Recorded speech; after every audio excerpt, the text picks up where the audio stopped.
Hi everyone, स्वागत करती हूँ आप सभी का टीचिंग गोल्स के इस लर्निंग प्लेटफॉर्म पर। आई होप आप सभी लोग बहुत अच्छे होंगे। सो अगेन सीडीपी यानी कि बाल विकास की क्लास आपके लिए लेकर के आई हूँ और जो टॉपिक आज का आपका मैंने पिक किया वो रहेगा बुद्धि, क्योंकि बुद्धि से आपका एक या दो क्वेश्चन कंपलसरी है जो कि पूछा ही पूछा जाता है, चाहे आपका कोई भी टीचिंग एग्जाम हो। ओके और जब बात करते हैं हम यहाँ पर, तो मैं आपके लिए यहाँ पर जो क्लासेस कंडक्ट कर रही हूँ ना सिर्फ एचटेट के लिए यहाँ पर कंडक्ट कर रही हूँ, बल्कि जो सीटेट की परीक्षा आपकी अभी आने वाली है जुलाई अगस्त में उसके लिए भी है। साथ में जो यूपी टेट की परीक्षा आपकी अभी होने वाली है, इसके अलावा अभी झारखंड टेट भी आपका जो है वो एक तरीके से निकला हुआ है। तो इन सभी के लिए जो टीचिंग एप्टीट्यूड आपसे पूछा जाएगा उन सभी को मैं यहाँ पर कवर कर रही हूँ, जो कि आपको काफी हेल्पफुल रहेगा। इसके अलावा अगर आप नोट्स लेना चाहते हो तो स्क्रीन पर आपको जो नंबर नीचे दिखाई दे रहा है आप इस पर मुझे व्हाट्सएप कर सकते हैं, तो आपको ये सारी की सारी चीजें आपको वहां पर मिल जाएगी। और जो नोट्स होते हैं वो हमेशा मेरे पेड रहते हैं, तो आप इस पे व्हाट्सएप करके जो है इन्फॉर्मेशन ले लीजिएगा, आपको यहाँ पर पता चल जाएगा। चलिए, इस क्लास को मैं दो पार्ट में कवर कराऊंगी। आज हम बेसिक जो कॉन्सेप्ट है इंटेलिजेंस का, बुद्धि का, उसको समझेंगे एंड नेक्स्ट क्लास में मैं आपके साथ सारे के सारे जो थ्योरी है, जो सिद्धांत है, वो एक ही क्लास में मैं डिस्कस करूंगी, ताकि आपको ज्यादा इधर उधर ना भटकना पड़े। तो आज हम लोग सिर्फ और सिर्फ क्या करेंगे, बुद्धि का जो कॉन्सेप्ट है, ठीक है, सिर्फ उसकी बात करेंगे, जो परिभाषा है बुद्धि की। इसके अलावा जो फैक्ट्स जो चीजें हैं वो आपके साथ मैं इस पर डिस्कस करूंगी। इंटेलिजेंस टेस्ट के बारे में बात करेंगे, बुद्धि परीक्षण के बारे में बात करेंगे, मेंटल एज का कॉन्सेप्ट, आईक्यू, ये सब बातें डिस्कस करेंगे। और जो थ्योरी पार्ट है वो आपको नेक्स्ट पार्ट में देखने को मिलेगा। चलिए शुरू करते हैं। अब जब बात आती है बुद्धि की, इंटेलिजेंस की, मीन्स आपका जो सोचने का प्रोसेस है, आपका जो प्रॉब्लम सॉल्विंग है, वो सब आप किससे करते हो? आप अपने इंटेलिजेंस पावर से करते हो, ठीक है। तो बुद्धि से आप करते हो। अगर मीनिंग की बात करें, बुद्धि का अर्थ क्या होता है? तो ability to learn, understand, reason, solve problems and adapt. ना सिर्फ आप इससे लर्न करते हो, आप बल्कि उस चीज को समझते भी हो। अगर आप ये टॉपिक अभी मेरे से सुन रहे हैं तो आपकी बुद्धि का इस्तेमाल करते हो, आप इस कॉन्सेप्ट को इजीली यहाँ पर अंडरस्टैंड करेंगे, समझेंगे। आप अपना रीजनिंग मतलब तर्क करने की क्षमता भी आपके अंदर डेवलप होती है। भविष्य में आप इसके रिगार्डिंग जो जो क्वेश्चन होंगे वो भी आप बना पाएंगे, प्रॉब्लम्स आप सॉल्व कर पाएंगे। और ना सिर्फ आप ये चीजें कर पाएंगे, बल्कि आप क्या कर सकते हैं, आप अडेप्ट कर सकते हैं। आपके अंदर किस प्रकार की क्षमता डेवलप होगी? अनुकूलन की। मीन्स परिस्थिति कैसे भी हो, आप अपनी बुद्धि का इस्तेमाल करते हुए खुद को उसी तरीके से अडेप्ट भी कर लेते हैं, एंड दिस इज इंटेलिजेंस, ठीक है। तो आई होप आपको समझ में आया होगा। अब एक चीज ध्यान में रखना, ये जो है लेटिन भाषा का एक शब्द है इंटेलिगेरे, ठीक है। लेटिन भाषा का एक शब्द है इंटेलिगेरे, जिसका मतलब होता है समझना, ठीक है। इससे बना है। तो अगर आपसे पूछा जाए कहां से बना है, तो लेटिन भाषा का एक शब्द है इंटेलिगेरे, उससे बना है। अब सबसे पहले ये जो बुद्धि शब्द है वो किन्होंने दिया था? तो फ्रांसिस गाल्टन नाम के इस व्यक्ति ने सबसे पहले बुद्धि का यहाँ पर क्या दिया था, ये कॉन्सेप्ट दिया था, और न्यूटन से इसके बारे में अध्ययन किया था, ठीक है। तो ये सारी चीजें हैं। Intelligence is the ability to adapt, learn and solve problems in different situation. विभिन्न परिस्थितियों में आप क्या कर पाते हो? आप अपनी परेशानी को, आप अपनी समस्याओं को सॉल्व कर पाते हो, किसकी हेल्प से? बुद्धि की हेल्प से। क्लियर है? आप कुछ कैरेक्टरिस्टिक्स आप यहाँ पर जो है इंटेलिजेंस की देख लीजिएगा। इंटेलिजेंस कैसे होती है? यूनिवर्सल होती है, सार्वभौमिक होती है। यानी कि ऐसा नहीं है कि कोई एक ऐसा इंडिविजुअल हो जिसके अंदर बुद्धि होगी ही नहीं। बुद्धि जो है वो हर इंसान के अंदर पाई जाती है, हर इंडिविजुअल के अंदर पाई जाती है बुद्धि। हाँ, there is a individual difference, किसी के अंदर कितनी है, किसी के अंदर कितनी है, बट पाई सबके अंदर ही जाती है।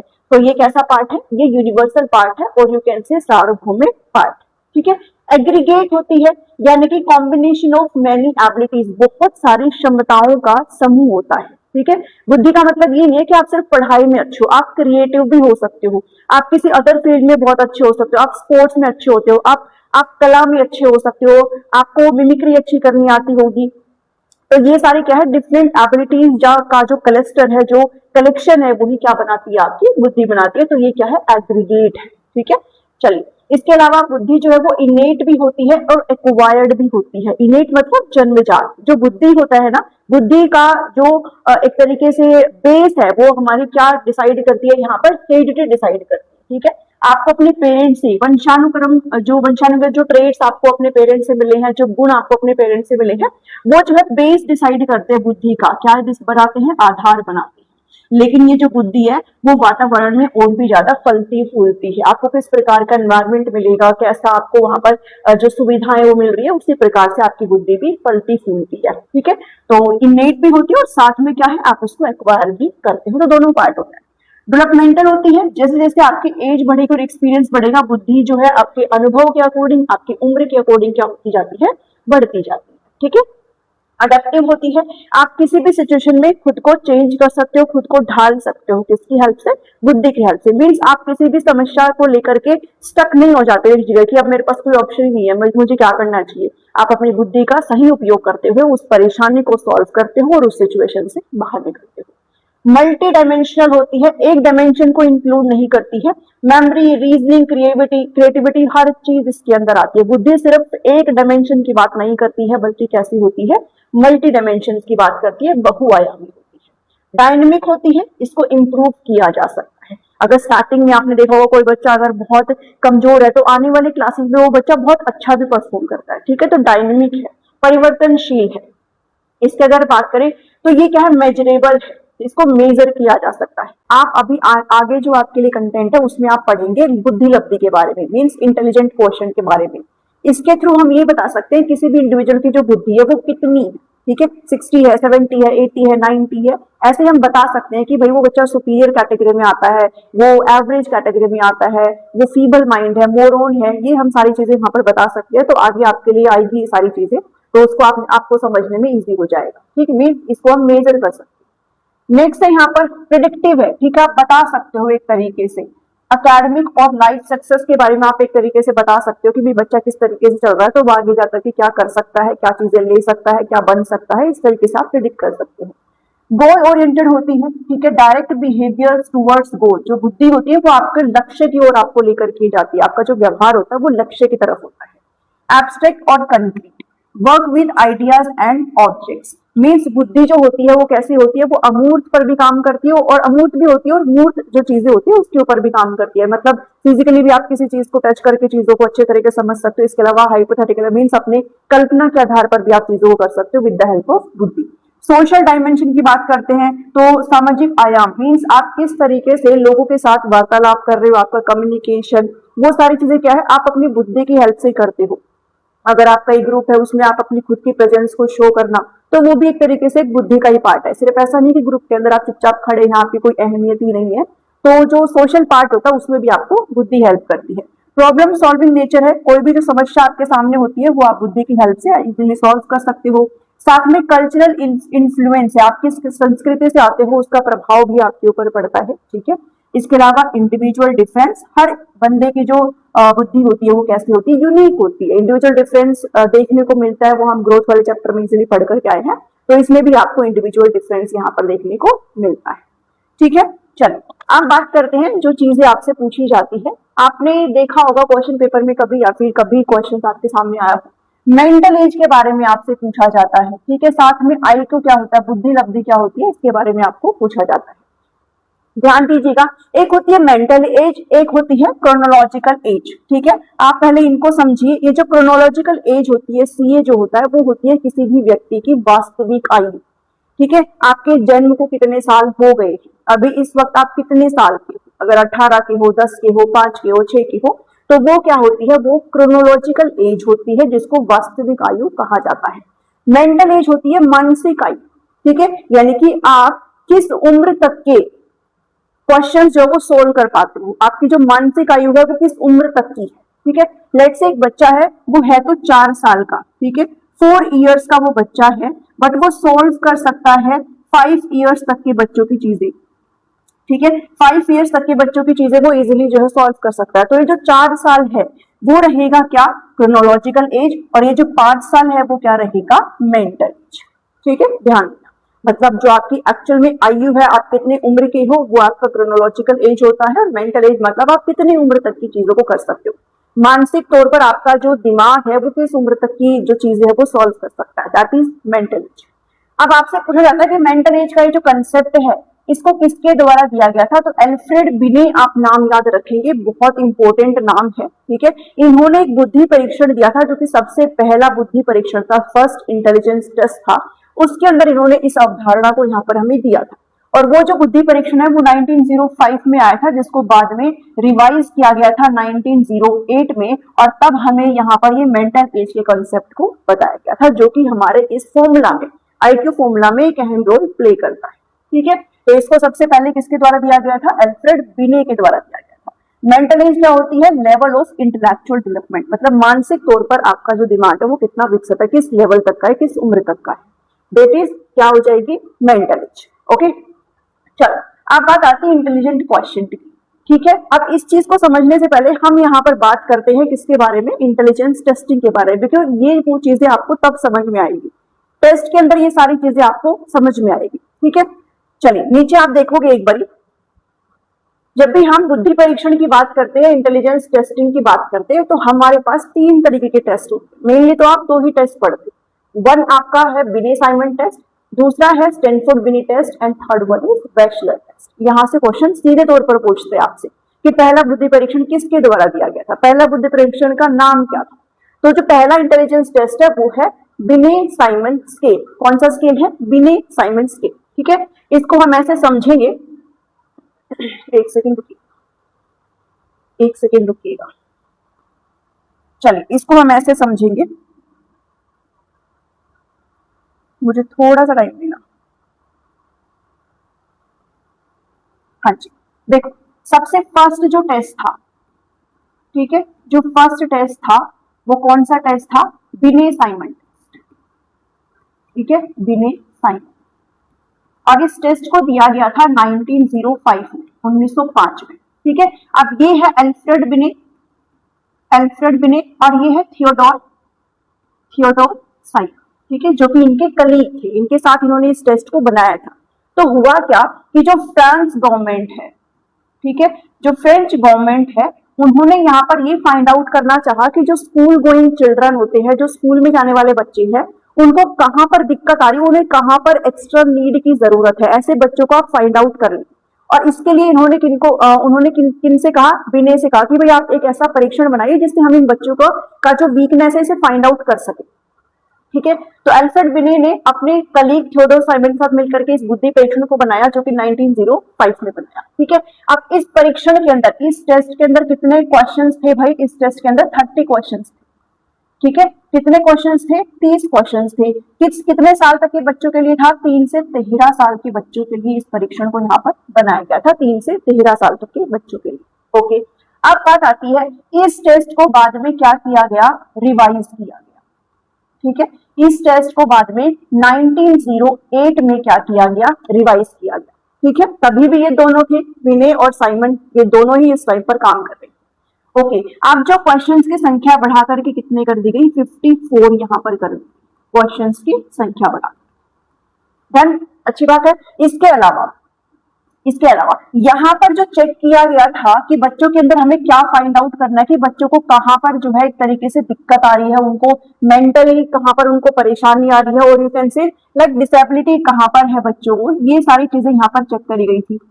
अब यहाँ पर जो इसमें बात आ गई है वो एज पैटर्न की बात आई, मतलब बच्चों को एज कैटेगरी में यहाँ पर डिवाइड कर दिया गया, और यहाँ पर जो मेंटल एज का कंसेप्ट है उसको भी फुली यहाँ पर ला दिया गया।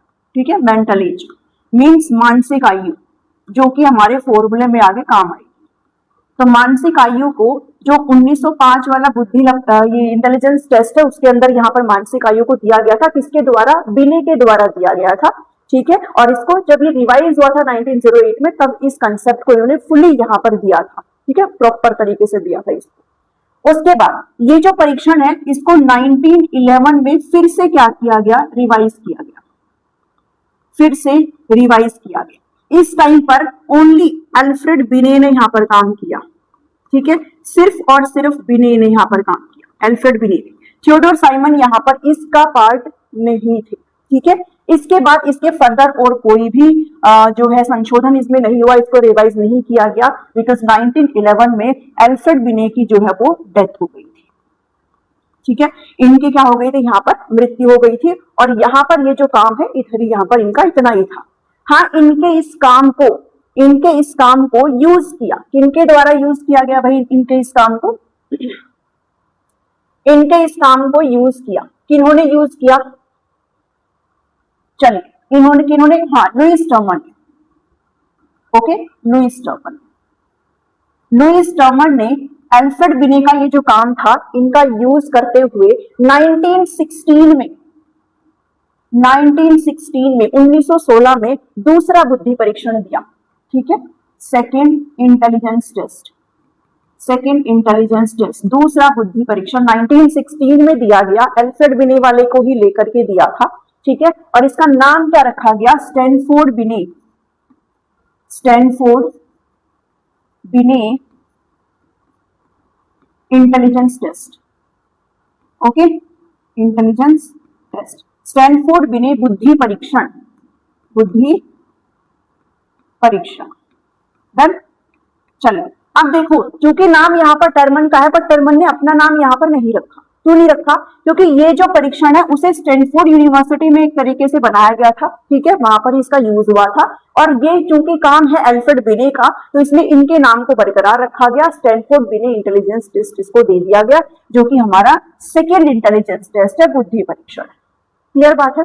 अब ध्यान दो, इस पर्टिकुलर में क्या होता है यहाँ पर कि 1916 में, ठीक है, इन्होंने एक फॉर्मूला दिया, फॉर्मूला दिया, कौन सा फॉर्मूला दिया, आईक्यू का। तो ध्यान देना, अगर आपसे पूछा जाए इंटेलिजेंट क्वोशिएंट मींस बुद्धि लब्धि, बुद्धि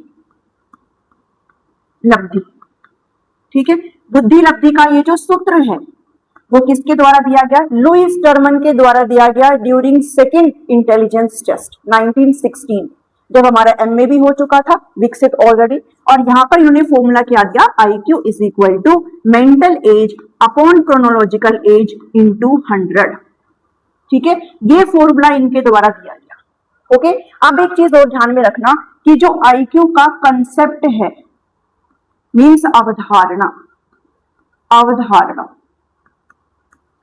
ठीक है, IQ का जो कंसेप्ट है मींस अवधारणा, ये किसके द्वारा दी गई थी, स्टर्न के द्वारा 1912। यहां से अंतर समझो, IQ की जो अवधारणा है, जो टर्म है, जो कंसेप्ट है, वो स्टर्न के द्वारा 1912 में दी गई थी, लेकिन IQ का जो फॉर्मूला है वो टर्मन के द्वारा 1916 में दिया गया था। क्लियर, इतनी सी चीज आपको यहाँ पर समझनी है, ठीक है, इतनी सी चीज आपको समझनी है, और यही मकसद था यहाँ पर आपको लिख करके चीजें समझाने का कि जो पहला बुद्धि परीक्षण है वो अल्फ्रेड बिने और थियोडोर साइमन के द्वारा आया था, ठीक है, 3 से 13 साल के बच्चों के लिए। वहां पर बच्चों को एक तरीके से ये फाइंड आउट करना था कि बच्चों को वहां पर प्रॉब्लम आ रही है, ठीक है। तो अभी तक हमने यहाँ पर समझा बुद्धि परीक्षण को, जिसके अंदर आपने देखा कि भाई 1905 में पहला बुद्धि परीक्षण आया था जिसमें मेंटल एज का कंसेप्ट आया था, और 1916 के अंदर सेकेंड बुद्धि परीक्षण था, दूसरा बुद्धि परीक्षण था जिसमें उन्होंने IQ के फॉर्मूले की बात करी, ठीक है। तो दो चीजें आपको पता चली। तो चलिए IQ का जब हम चीजों की बात करते हैं तो देखो, विलियम स्टर्न ने सबसे पहले तो कॉन्सेप्ट दिया था 1912 में, मैं आपको ऑलरेडी बता चुकी हूँ, और फॉर्मूले की बात करें तो 1916 में टर्मन के द्वारा दिया गया था, ठीक है। अब जब बात फॉर्मूले की हो रही है तो फॉर्मूले में आपसे क्वेश्चन पूछे जाते हैं। किस तरीके से क्वेश्चन पूछे जाते हैं, ये जो 3 टर्म आपको दिखाई देंगे इसमें से 2 आपको दे देंगे, एक 100 रहेगा, और आपको थर्ड टर्म यहाँ पर निकालनी होगी, ठीक है। जैसे मैंने वहां पर बात करी थी कि अगर बच्चे का जो क्रोनोलॉजिकल एज है, ठीक है, मतलब एक्चुअल आयु अगर बच्चे की 4 है और वो काम कर पा रहा है वो 5 साल की उम्र जितना, तो उसका जो मेंटल एज है वो कितना हो जाएगा, 5 हो जाएगा। इस हिसाब से अगर मैं यहाँ पर रखूं इसको, तो 4 डिवाइड बाई 5 इंटू 100 करके अगर मैं इस बच्चे का IQ निकालने की कोशिश करूं तो यहाँ से कितना निकल के आता है, 125। IQ कितना निकल के आता है, 125। तो हम यहाँ पर बता सकते हैं कि ये बच्चा जो है वो किस कैटेगरी में लाई करता है। यहाँ पर ये जो बच्चा है वो सुपीरियर कैटेगरी में लाई करता है, ठीक है, जो आपको नीचे पता चल जाएगा, क्योंकि टर्मन ने एक टेबल बनाई, ठीक है, लुईस टर्मन ने एक टेबल बनाई है जिसमें प्रॉपर कैटेगराइज करके दिखाया गया है। तो वो टेबल मैं आपके साथ यहाँ पर डिस्कस करूंगी नीचे। इंटेलिजेंस टेस्ट हमने ऑलरेडी यहाँ पर देख लिए है, ठीक है। चलिए देखो, बिने साइमन मैंने डिस्कस कर लिया है 1905 वाला, ठीक है, 1908 और 11 वाला भी ध्यान में रख लिया। इसके बाद ये टर्मन वाला था जो कि इन्होंने इन्हीं के ही काम को यहाँ से उठाया था। इन्होंने इनके काम को, जो बिने का काम है ना, उसको ट्रांसलेट किया। किसने किया था, इंग्लिश लैंग्वेज में उसको ट्रांसलेट किया था, ताकि अमेरिकन पर इस टेस्ट को लागू किया जा सके, ठीक है, किस पर, अमेरिकी लोगों पर इस टेस्ट को अप्लाई किया जा सके, इसलिए इन्होंने बिने के ही काम को एक तरीके से ट्रांसलेट किया था। और IQ का जो इन्होंने जो फॉर्मूला है उसको यहाँ पर दिया था, ठीक है। चलिए, उसके बाद डेविड वेसलर का जो थर्ड टेस्ट है वो 1955 में है, उसको डेविड वेसलर के द्वारा लाया गया था। इसमें बस इतना ध्यान में रखना, ये बच्चों के लिए नहीं है, एडोलेसेंट और अडल्ट के लिए यहाँ पर क्वेश्चंस हैं यहाँ पर, ठीक है, कोई टास्क नहीं है। तो इतनी चीजें आप यहाँ पर ध्यान में रखिए। चलिए, जब बात मैं टेबल की यहाँ पर कर रही थी तो टेबल आपको यहाँ पर दिखाई दे रही होगी, ये टेबल आपको एज इट इज लर्न करनी है, ठीक है। जैसे आपको यहाँ पर ये टेबल दिखाई दे रही है, ऐसे की ऐसे ही ये टेबल आपको लर्न कर लेनी है, बिकॉज यहाँ से क्वेश्चन पूछे जाते हैं।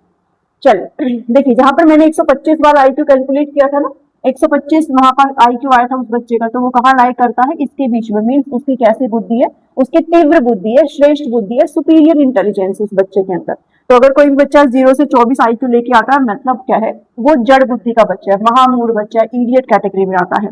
25 से 49 अगर आईक्यू है, ये सारी चीजें क्या है, ये आईक्यू है, ठीक है, आईक्यू रेंज है। तो अगर 25 से 24 में आ रहा है, इनविजिबल है। 50 से 69 है, मोरॉन्स है। 70 से 79 है, बिलो एवरेज है। फीबल माइंड भी यहाँ पर आपको कभी कभार जो है वो लिखा मिलेगा, ठीक है, फीबल माइंड ऐसे भी आपको लिखा मिलेगा, औसत से कम। इसके अलावा 80 से 89 तो डल है, अल्प बुद्धि है। 90 से 109 है तो एवरेज है। ये ज्यादातर पूछते हैं और इजी भी बहुत है ये। 90 से 110 रट जाएगा आपको। 110 से 119 बिलो एवरेज है, यानी कि औसत से अधिक है। 120 से 129 सुपीरियर होता है और 130 से 139 वेरी सुपीरियर होता है। एंड 140 प्लस का जो बच्चा है वो किस कैटेगरी में लाई करता है, वो बच्चा जीनियस कैटेगरी में लाई करता है। तो ये पूरी की पूरी टेबल आपको एज इट इज जो है वो याद करनी है, क्योंकि यहाँ से क्वेश्चन पूछ सकते हैं, पूछे भी गए। इसके बाद जो आईक्यू है बच्चे का, जो बिलो 70 आईक्यू है, यानी कि अगर किसी बच्चे का बुद्धि लब्धि 70 से कम है, ठीक है, बिलो 70 है, तो वो 4 कैटेगरी की रिटार्डेशन में आता है, ठीक है, उसे मानसिक मंदता है। और वो 4 प्रकार की मंदता हम यहाँ पर पढ़ते हैं। कितने प्रकार की मंदता, 4 प्रकार की। और पीजीटी के पेपर में और टीजीटी के पेपर में डायरेक्टली यहाँ से क्वेश्चन पूछा गया है। आई थिंक 2021 या 2022 में पूछा था। तो उसमें ध्यान रखना, mild mental retardation, moderate, severe और प्रोफाउंड, ऐसे आपको यहाँ पर ये एज ग्रुप दे देंगे और आपसे पूछेंगे बताइए इसमें माइल्ड कौन सा है, इसमें मॉडरेट कौन सा है, उसमें सेवर कौन सा और प्रोफाउंड कौन सा है, ठीक है। तो हिंदी में यहाँ पर लिखा गया है। हल्की मानसिक मंदता 50 से 70 के बीच में होगी, ओके। अगर मॉडरेट है, मध्यम मानसिक मंदता है, तो 35 से 55 के बीच में होगी, ठीक है। 40 से 55 में लिख सकते हैं, तो वो उसी अकॉर्डिंग आप याद करिएगा। सेवर मेंटल रिटार्डेशन होगी 20 से 40 के बीच में। प्रोफाउंड मेंटल रिटार्डेशन होगी 20 और 25 से अगर कम है तो ये 4 प्रकार की जो मानसिक मंदता है आपको बिल्कुल रटी हुई होनी चाहिए, ठीक है। वो टेबल भी और ये भी, क्योंकि पता नहीं आपसे क्वेश्चन कहाँ से पूछ रहे। तो सिर्फ थ्योरीज के अंदर ही नहीं जाना, थ्योरीज तो हम पढ़ते ही पढ़ते हैं, साथ में ऐसी चीजों को आपने नहीं छोड़ना है। बिकॉज कई बार क्वेश्चन भी पूछ लेते हैं, जो फॉर्मूला है उससे क्वेश्चन पूछ लेंगे, टेबल से क्वेश्चन पूछ लेते हैं, आईक्यू का कंसेप्ट किसने दिया है, आईक्यू का फॉर्मूला किसने दिया है, ये चीजें भी बहुत जनरल सी चीजें, ठीक है। माइल्ड मेंटल रिटार्डेशन अगर है, जो कि 50 से 70 है, तो अकेडमिक परफॉर्मेंस, भाई बच्चे का जो भी इंटेलेक्चुअल है, सारी की सारी चीजें, मतलब अकेडमिक जो भी चीजें वो क्या रहेगी, थोड़ी कम रहती है, ठीक है। सेंसर डिफेक्ट्स यहाँ पर बच्चों को रहेंगे, जो सेंस ऑर्गन्स होते हैं। इसके अलावा जो स्कूल स्टार्ट होती है तब यहाँ पर ये जो डिफेक्ट्स है वो शुरू होने लग जाते हैं, एक तरीके से पता चलने लग जाता है। फिर हम बात करते हैं मॉडरेट की। अब यहाँ पर चूंकि ये मानसिक मंदता है, तो बच्चे का कम्युनिकेशन स्किल बहुत कमजोर रहता है, बच्चा कम्युनिकेशन नहीं कर पाता है, सोशल नहीं हो पाता है, ठीक है, रिलेशनशिप में नहीं मेंटेन कर पाता है, पार्शली जो है वो डिपेंड रहता है दूसरे के ऊपर। मीन्स खुद के काम थोड़े बहुत कर सकता है बट कंप्लीट तौर पर, ओके। इसके अलावा वही ट्रेनेबल होता है, बट नीड का पता नहीं उसको क्या चाहिए क्या नहीं चाहिए। फिर सेवर मेंटल रिटार्डेशन है। अब चूंकि उनका ही सोशल डेवलपमेंट नहीं हो रहा है, वो ही सोशली अच्छे से नहीं चल रहे हैं, तो इनका भी जो वर्बल स्किल है वो कमजोर रहता है, ठीक है। केवल सिंपल चीजों पर फोकस कर पाते हैं। साइकोमोटर जो डेवलपमेंट होता है, ठीक है, जो भी मोटर डेवलपमेंट होता है वो सारा क्या है, पुअर है, मतलब अच्छी तरीके से नहीं होता है। और जब बात प्रोफाउंड की करते हैं, तो ये ऐसे बच्चों को तो बिल्कुल कांस्टेंट सुपरविजन की जरूरत होती है। ये खुद से कोई भी चीज नहीं कर सकते हैं, इनको हर चीज जो है उसमें हेल्प चाहिए होता है, जिनका गहन मानसिक मंदता जिनको होती है, ठीक है। तो ये चीज आप ध्यान रखिए। तो आज के इस वीडियो में इतना ही है। अब कल हम बात करेंगे यहाँ पर किसके बारे में, थ्योरीज के बारे में बात करेंगे, ठीक है। जैसे आपकी यूनिफैक्टर थ्योरी है, फिर आपकी 2 फैक्टर थ्योरी है, ठीक है, फिर एक आपकी मल्टी फैक्टर थ्योरी है, फिर एक आपकी ट्रायर्किक थ्योरी है, ओके, फिर एक आपकी गार्डनर का थ्योरी है, ग्रुप फैक्टर थ्योरी है, ओके, 3D वो फैक्टर है आपका, ठीक है। चलिए SOI मॉडल जो है, ठीक है, जिसमें कंटेंट प्रोडक्ट ऑपरेशन, उसकी हम बात करते हैं। 180 प्रकार की मेंटल एबिलिटीज की बात करते हैं। तो ये कुछ 5-6 थ्योरीज है, 6-7 थ्योरीज है, जिनको हम एक वीडियो में कवर करेंगे। और आज के इस वीडियो में इतना ही है। आपको मेरे एफर्ट्स कैसे लगे मुझे जरूर से जरूर कमेंट करके बताइएगा, और इन चीजों को प्लीज नहीं छोड़ना है, इन चीजों को भी बनाते हुए चलिएगा। अगर आप नोट्स लेना चाहते हैं तो आपको स्क्रीन पर जो नंबर दिखाई दे रहा है आप उस पर व्हाट्सअप कर सकती है, ठीक है, 7419055279। इस नंबर पर व्हाट्सएप करके आप मेरे से ये नोट्स ले सकते हैं ताकि आपको रिवीजन करने में आसानी हो। बिल्कुल शॉर्ट नोट्स है ये और आसानी से आपको एक्सप्लेन किया जाए। अब मैं आपसे मिलती हूँ नेक्स्ट क्लास में। Till then take care. Thank you. Thanks for watching.